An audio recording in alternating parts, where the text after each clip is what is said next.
ప్రతి ఉదయకాలం ఈ దినం దేవుని వాగ్దానం చూస్తూ దేవుని మహిమపరుస్తున్న ప్రతి దేవుని బిడ్డ ప్రత్యేకమైన వందన దేవుని బిడ్డరా. ఈ దినం దేవుడు మనకే బాపునిచ్చి మనల్ని నెమ్మదితో శాంతితో సమాధానంతో నింపుతున్నాడు. చూద్దాం పరిశుద్ధ లేఖన గ్రంథంలో నుంచి 59వ దావీదు కీర్తన మొదటి వచనం చదువుకుందాం. రక్షింపనేరకుంటున్నట్లు యెహోవా హస్తము కూర్చొని రాలేదు, విననేరకుంటున్నట్లు ఆయన చెవులు మందం కాలేదు. మీ దోషములు మీకును మీ దేవునికి అడ్డుగా వచ్చును.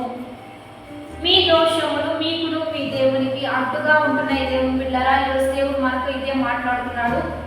రక్షింప నేరకుంటున్నట్లు నా చేతులు కూర్చు కాలేదు, మీ ప్రార్థన విననేరకుంటున్నట్లుగా నా చెవులు మందం కాలేదు అంటున్నాడు. అయితే ఆయన అన్నీ వింటున్నాడు, అన్నీ చూస్తున్నాడు.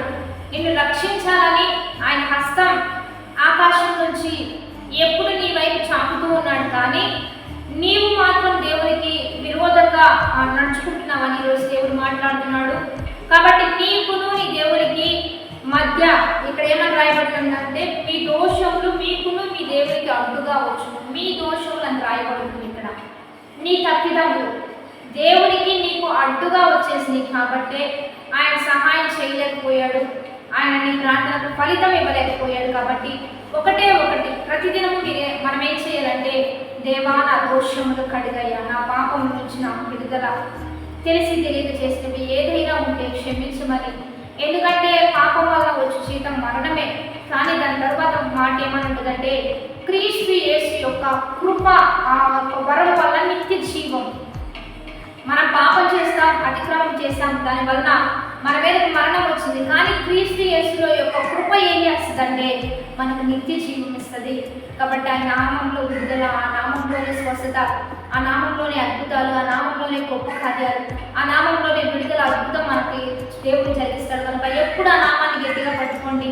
ప్రతిదీ క్షమించేవాడు ఆయన, రక్షించేవాడు ఆయన, కాపాడేవాడు ఆయన, విడుదల చేసేవాడు ఆయన. కాబట్టి ఆయన నామం మీదే మనం ఎప్పుడు కూడా గట్టిగా పట్టుకుంటూ ముందుకు వెళ్దాం.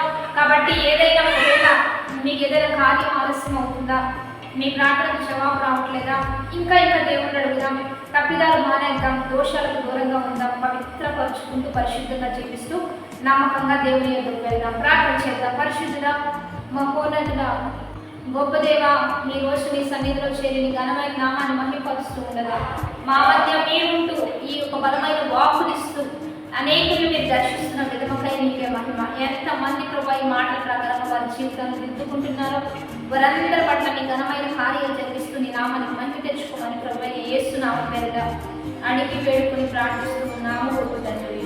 ఆమేన్.